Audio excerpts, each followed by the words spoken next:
All right. What is today? Today is Wednesday. Wonderful Wednesday, everyone. Wonderful Wednesday to you. So great to see you. So let me hop on real quick before I get out of here and start running around in these streets here. Wanted to hop on and just say something to everybody this morning. Okay. As you guys know, I am the hope pusher, and I actually believe that one conversation helps somebody move from where they are to where they want to be, right? One conversation can actually help somebody move from where they are to where they want to be. And while every conversation isn't for everybody, my hope is that every conversation is for somebody. So let's talk about it, guys. All right. Today's conversation is simple. All right. What we're talking about today is, what do you see consistently? Okay. What do you see consistently? All right. And I'm not talking about what you see in your eyes. All right. What do you see with your mind? What actually occupies your thoughts consistently? And what do you find yourself visualizing like over and over and over again? And the reason why I wanted to have this conversation is because I've actually been thinking about this a lot myself. Because if I'm honest, there's some people who what they visualize or what they think about all the time is simply like the past, the rear view mirror type of things. They get stuck into replaying what has happened before, right? But that's not really my personality, right? I don't get stuck in that area where I'm replaying the past and driving through the rear view mirror when you're supposed to only drive through the windshield and things of that nature, right? Um, but what I do is that I tend to keep myself busy when I'm in a state where um things are just like really occupying my mind. I could think about when I was going through my separation and my divorce and stuff, and how at a point, this was during a transition time that I transitioned from being a regular steward in the workplace at Verizon to being asked to step up and take a position as a local union officer. And that required that now that I was going into the union hall, I was sitting in an office with a door and four walls and not having people to run around and save all day long. And the moment that things slowed down for me, what happened is that, oh, I felt like the water was coming in on me. Okay. I felt like the water I'm just treading with my chin right above the water, right? And I began to have anxiety attacks and all this other kind of stuff. And so that was kind of like the first time that I realized that it wasn't that I was like so much um the best person or my best self at that moment, for lack of better words. I wasn't my best self at that moment, but keeping busy distracted me from what was bothering me. I guess if that makes sense, right? So for me, I just continue to I avoid things by being busy to help people, by busy building things, by creating things or solving problems or showing up, at places, and just keep on moving, right? And maybe there's some people that could relate. Sometimes your past is trying to occupy your mind and slow you down is not something that you dwell on, but something that you replace with other things, right? Until they go, right? And sometimes when you're doing that kind of movement, you may not realize that you're using that as an alternative to deal with the feelings that you have going inside yourself, because actually all that movement can feel productive, right? And sometimes it actually is productive.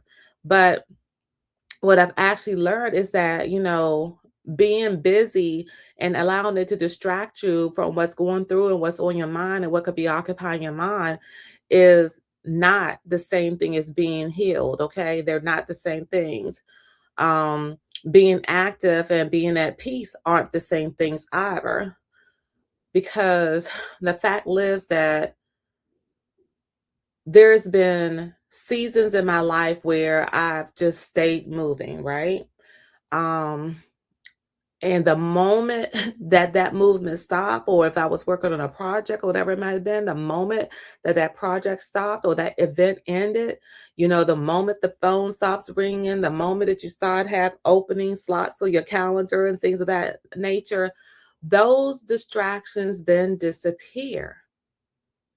And that's when you feel like everything caves in on you and your head is just above the water.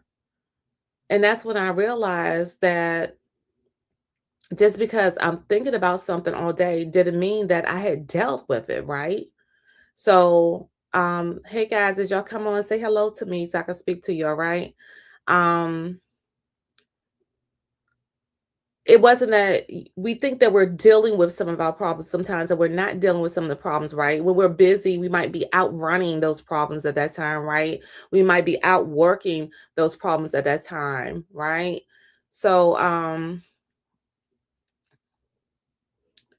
I just realized I had just kept myself busy long enough to not really hear what was going on inside of me. And I think a lot of us do that, right? I mean, somebody out there should be able to understand what I'm talking about. And that's what made me ask the question for today's topic: what do I actually see consistently? Again, not what you see with your eyes, but what do you see consistently? Um, does your vision reveal your future, or is your vision simply just rehearsing your past? Some of us just don't think about that, right? Because and it's important for us to really examine that and figure it out, because whatever we're consistently seeing is definitely going to influence what we pursue. Many of the things that we take for granted today were once nothing more than a vision in somebody's mind. You got to think about it when it comes to a house, right? A house was not always a house. There was times that people actually lived in caves and they lived in tents or temporary shelters, whatever it may be. And then somebody envisions something different that benefits a lot of us. Somebody saw the possibility before it actually became reality. In addition, we could think about it applies the same to a car. Cars weren't always cars. People were walking around, people were riding horses, people traveled in wagons. And again, somebody saw the possibility.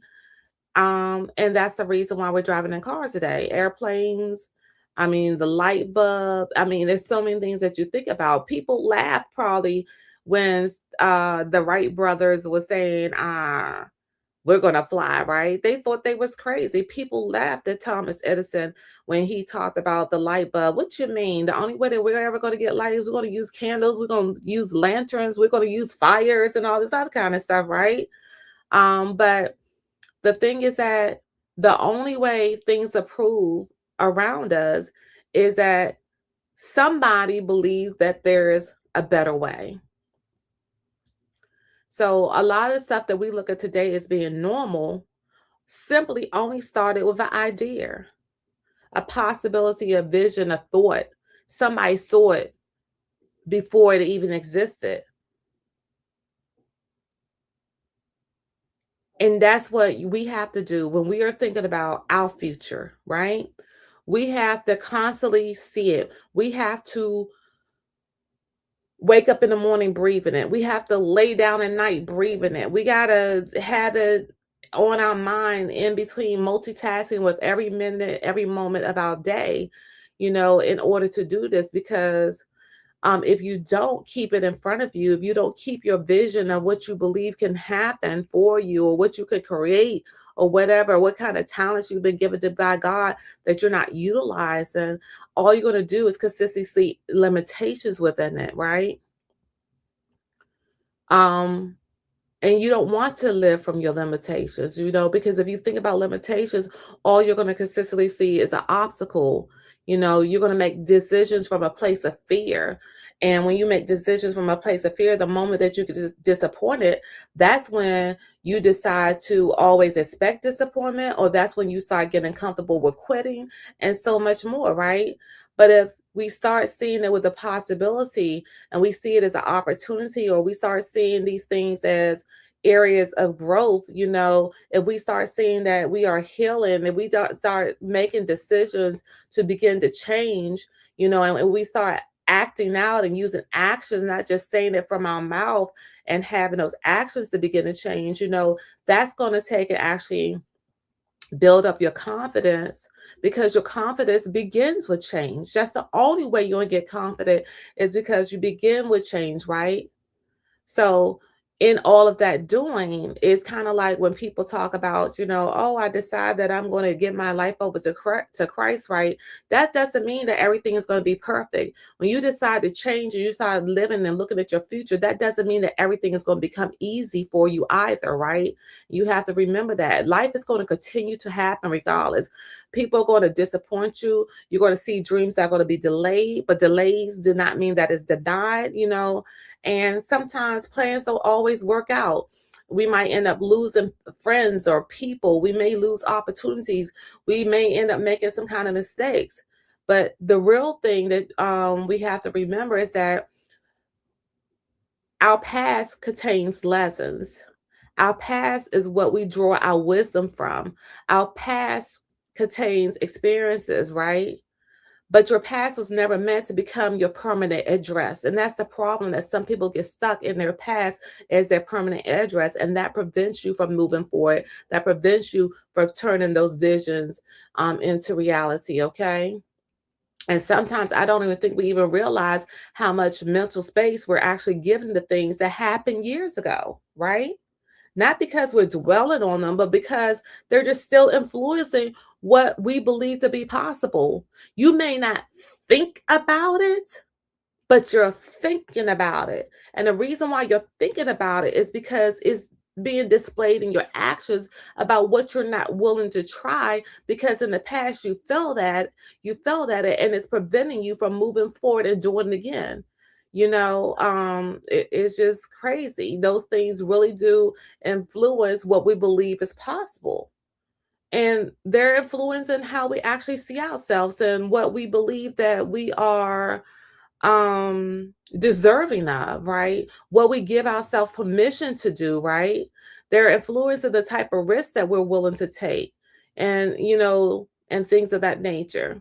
There is a quote that's what's up, you hear it in different ways, that people talk about being attributed to Thomas Edison, that apparently he was interviewed at one time, and when he was interviewed, somebody asked him about how he felt about the thousands or the 10,000 failures that he had before, the number of attempts that he had taken towards the light bulb. And the essence of the response, regardless of whether it was the word failures or steps that he has taken, or whether it was 1,000 or 10,000, the thing is that what he did, he simply discovered that he had a vision that had 1,000 steps, not 1,000 failures, not 1,000 attempts.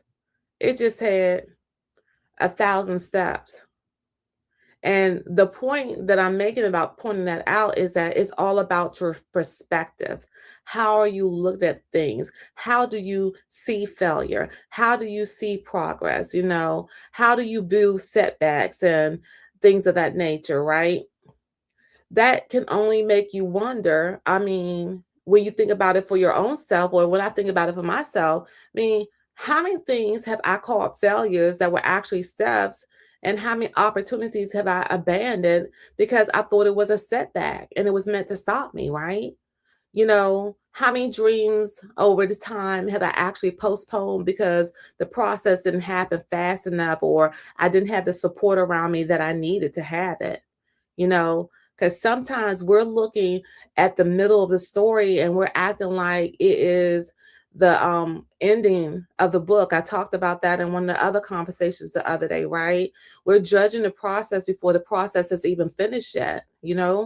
So, with that being said, I just want to ask you again, what do you see consistently? When you think about your future, what do you see?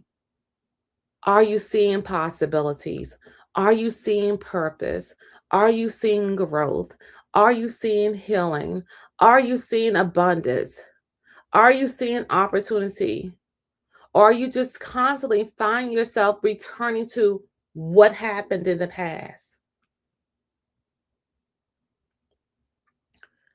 If someone could actually sit inside of your thoughts and look at what you've been thinking about for the last 30 days, would they be able to tell that you're trying? Would they be able to tell where you're trying to go?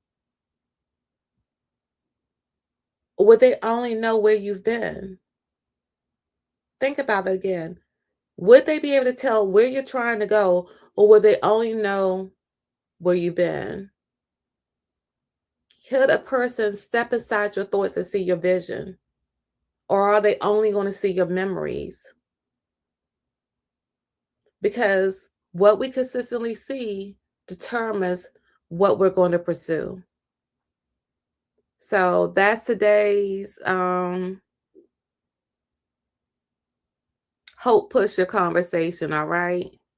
It's your girl Tasha. That YGT is for your girl Tasha, but it's also for you got this.